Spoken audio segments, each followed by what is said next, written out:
Want to know how you can gain access to capital to jumpstart your journey to entrepreneurial success? For entrepreneurs who are just starting out or those who have been in business for years, Minority Business Access is your podcast. Welcome to our show, where we will guide you in avoiding the pitfalls and thriving in your chosen business. Now, onto the show with your host, Solomon Ali.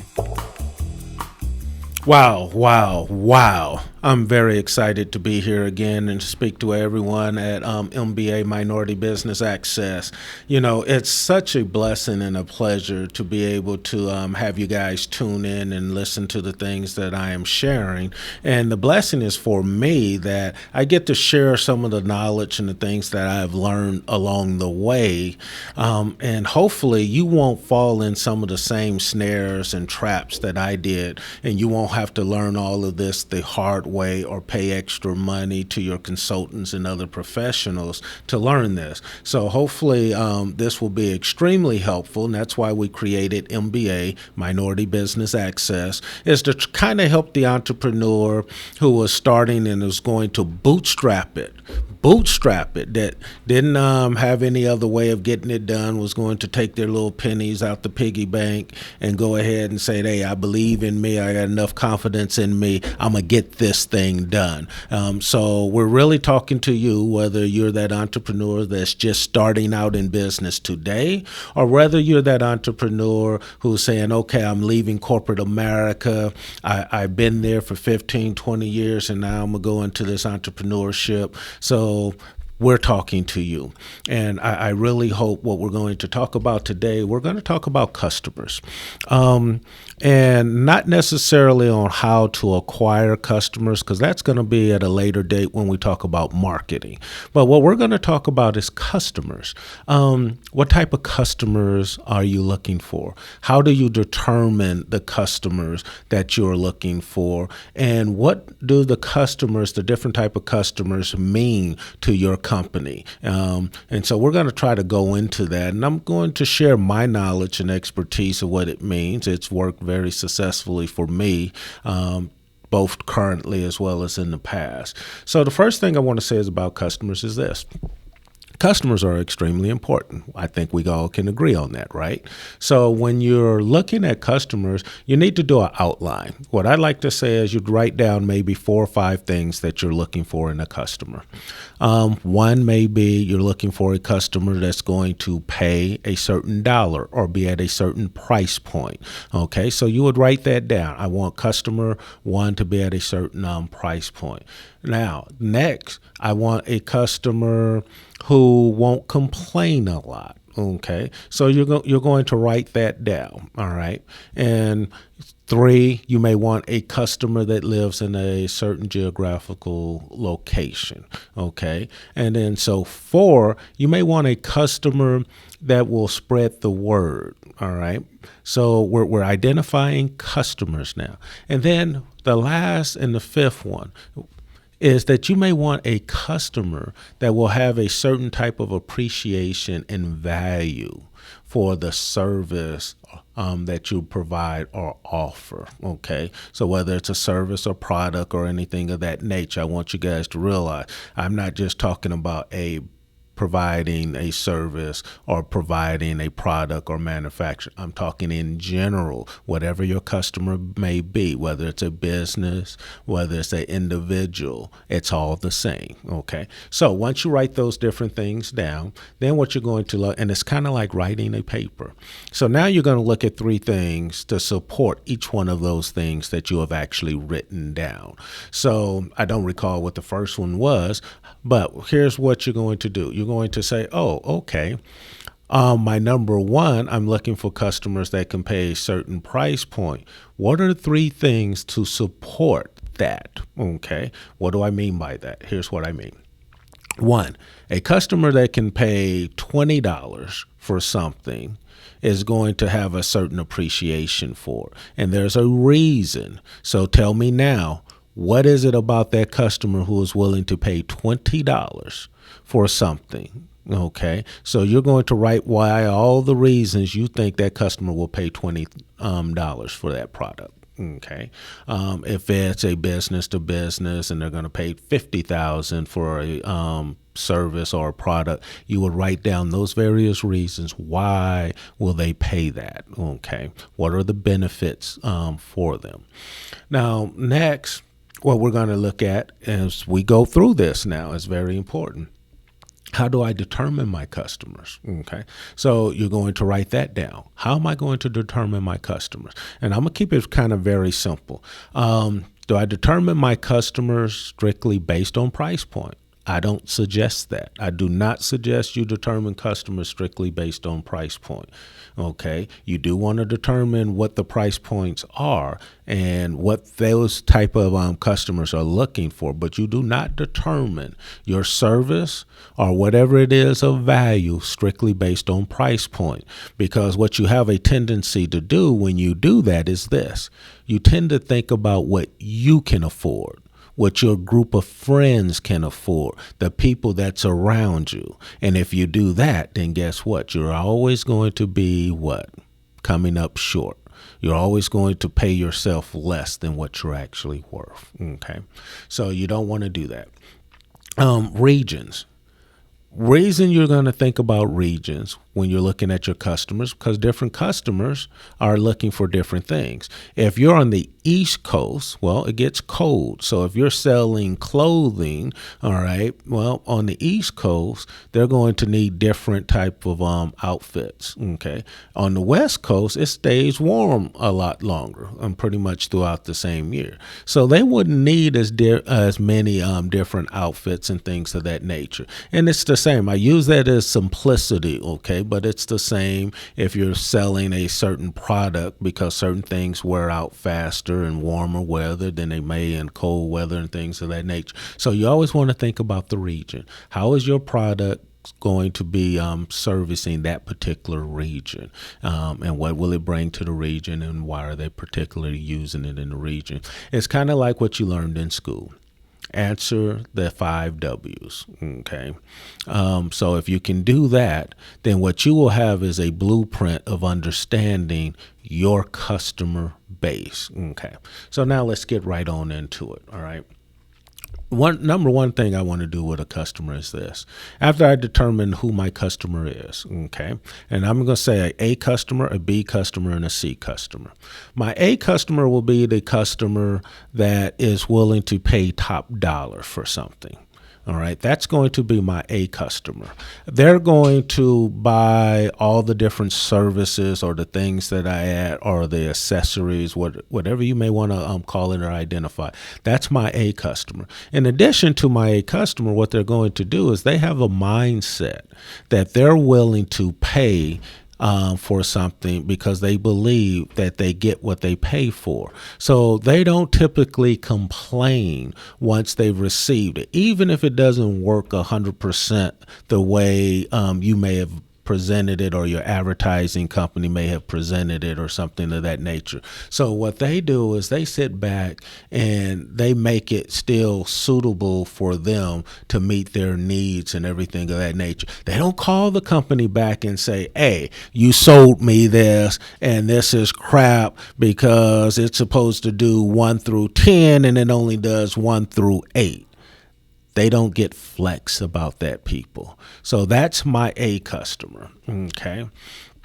My A customer is also the customer that does what? Makes referrals.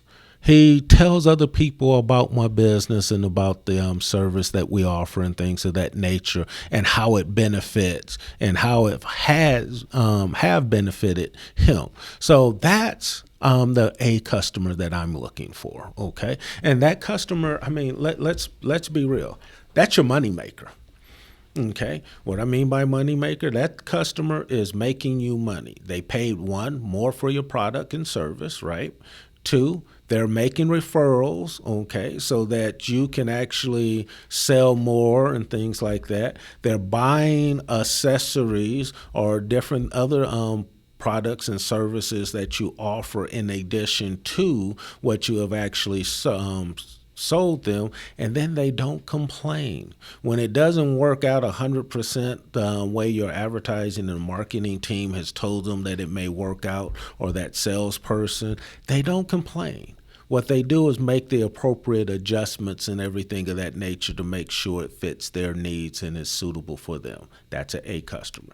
Your B customer is the customer that's a little flexible on price. They want to negotiate. All right. So you may say, hey, this is $20, but they want to get it for $15. Okay. So they're a little flexible, but they have an idea of what they want and why they want it. But your B customer is normally the one that's going to buy multiple units and utilize your service over and over and buy your products over and over. They may even be reselling some of your products and things of that nature. So that's your B customer. And again, your B customer is sitting there. They're not necessarily going to make any referrals because they're buying up your stuff. Okay.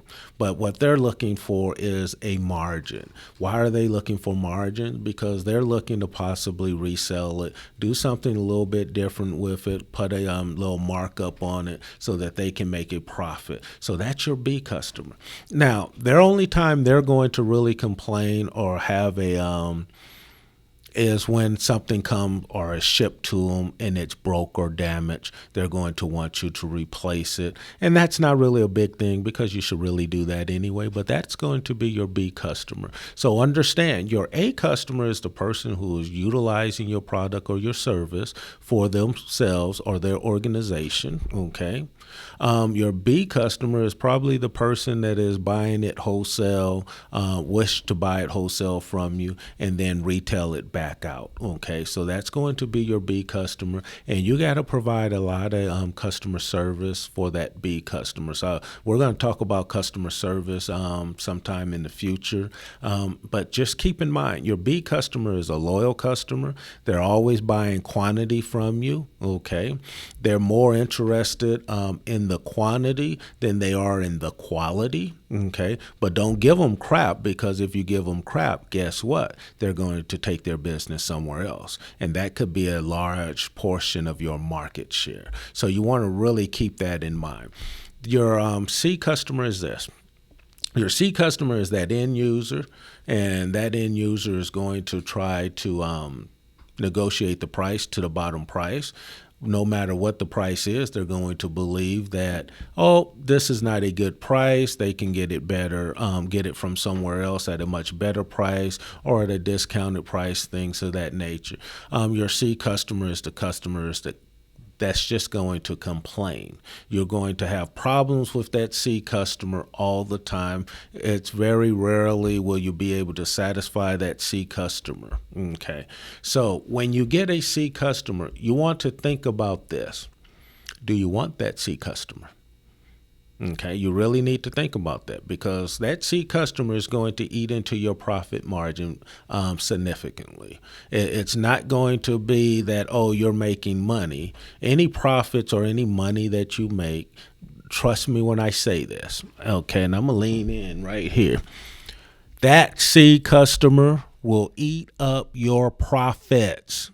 Okay, so if you get a customer or you get someone who wants to negotiate everything, who wants to complain, who doesn't want you to make any money, who doesn't understand the cost of business, my suggestion, don't do business with them.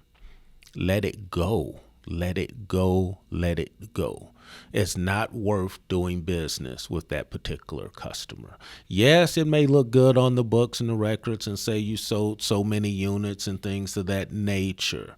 But let me tell you, the time and the effort that you spend trying to satisfy that customer, first trying to just sell it to the customer and get everything done, is just not cost effective. It's not cost efficient. Okay, so let it go. Your best customer, of course, and your largest profit margin is going to be customer A, because you're not spending a lot of time with them. They know exactly what they want. They have researched exactly what it is that they want. They know what they're looking for, and they know and have a good idea of what your product or service will be able to provide them and what it will be able to do for them, whether it's their organization or whether it's them as individuals. Okay, and that is a good, happy customer. All right. And then they're willing to come back to you. Now, they don't come back to you. That A customer don't come back to you as often and as frequently as you would like for them to, like your B customer will, but they will come back to you and you will be their go-to.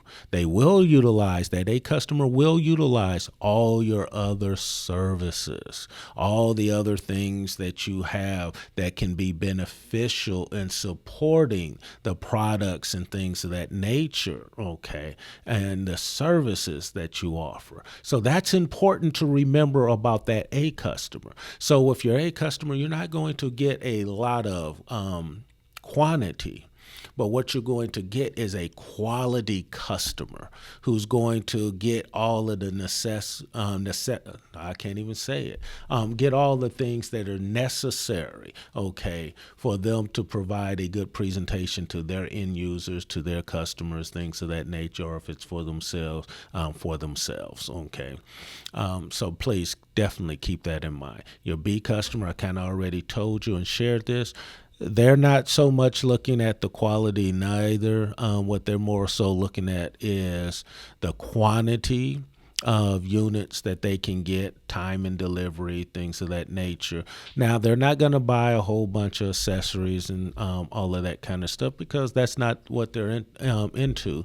What they're into is being able to get it at a really good price, okay, and being able to mark that up.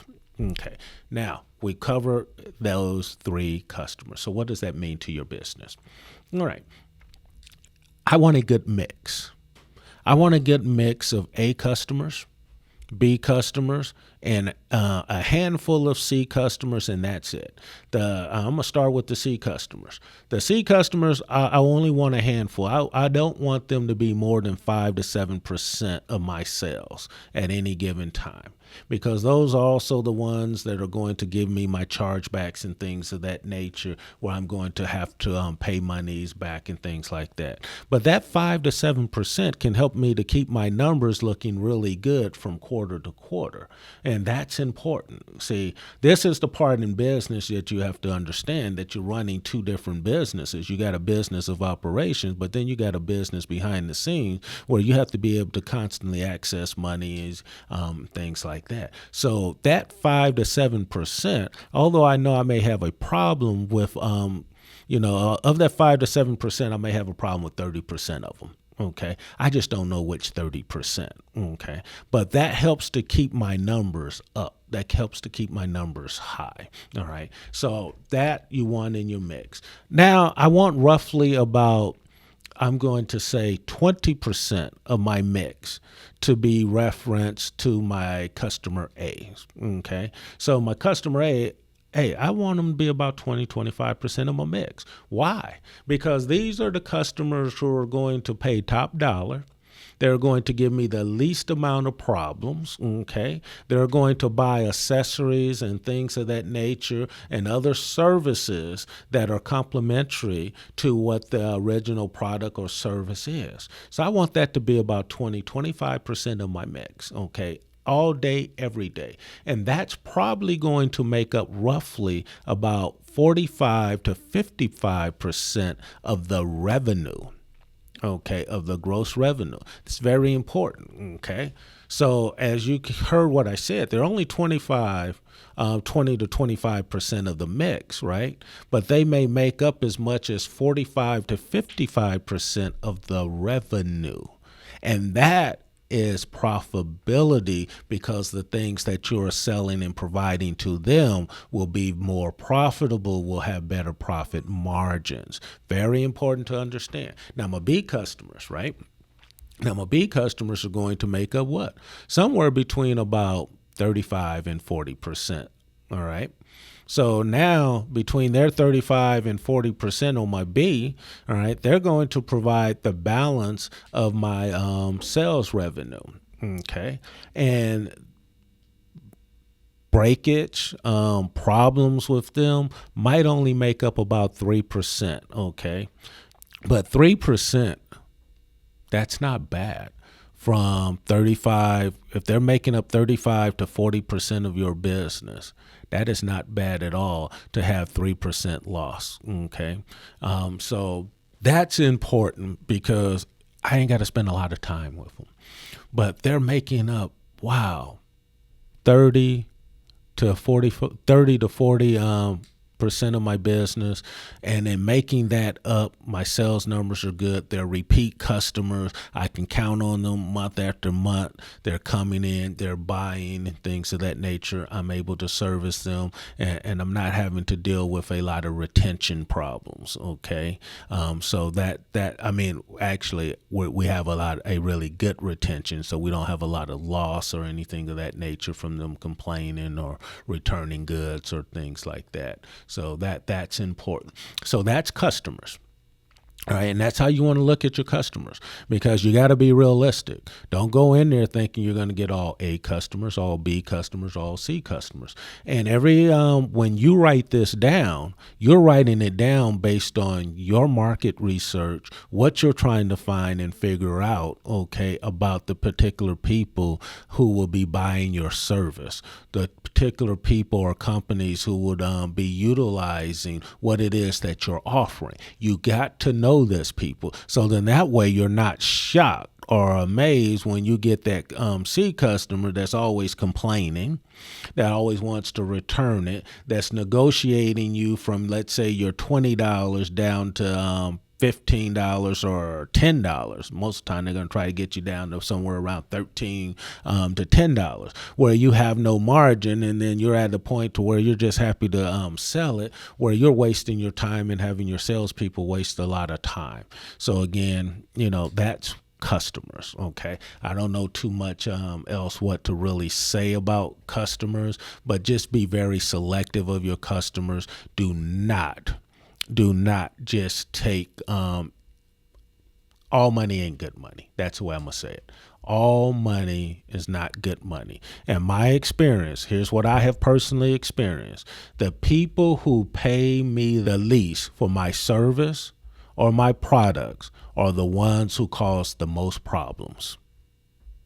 Did you hear what I said?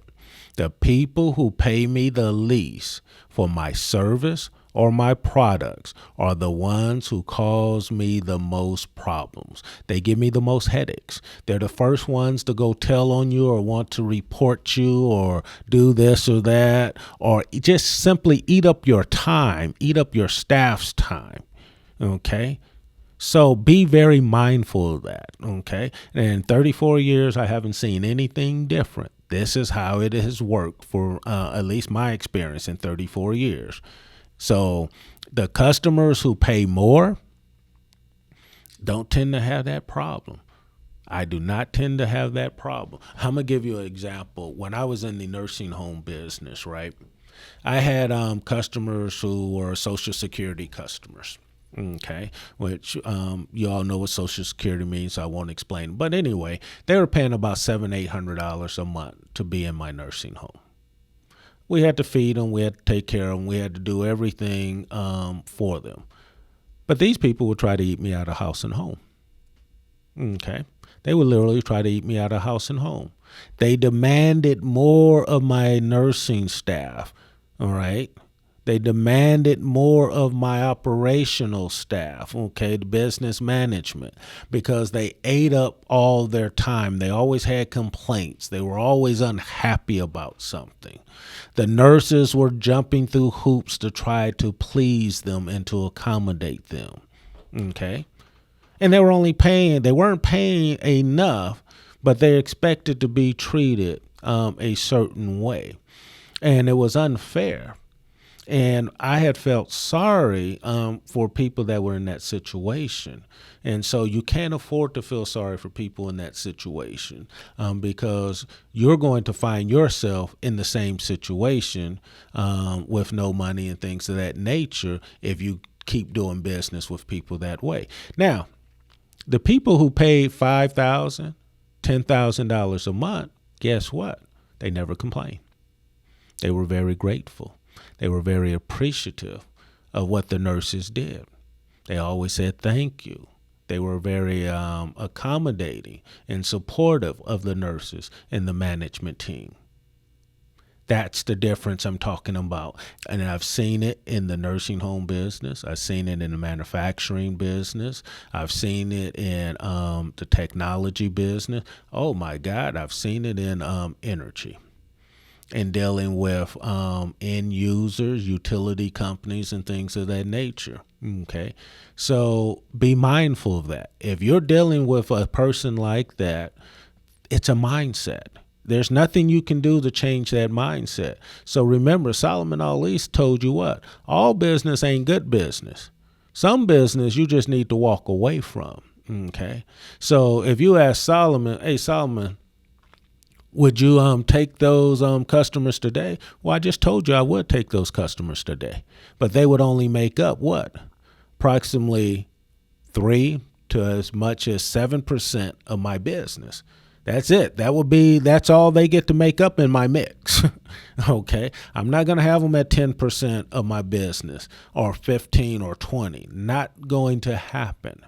Because I know how much time that they would eat up. So I want you guys to be very mindful of that when you're going into business, when you're starting, when you're looking at everything.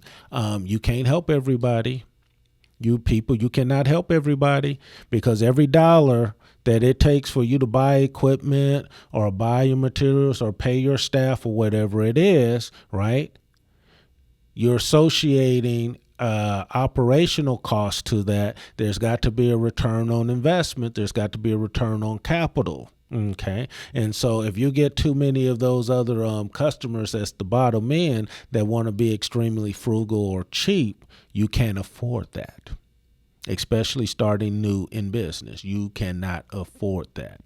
It will put you out of business very quickly. So I want everyone to be very mindful of that.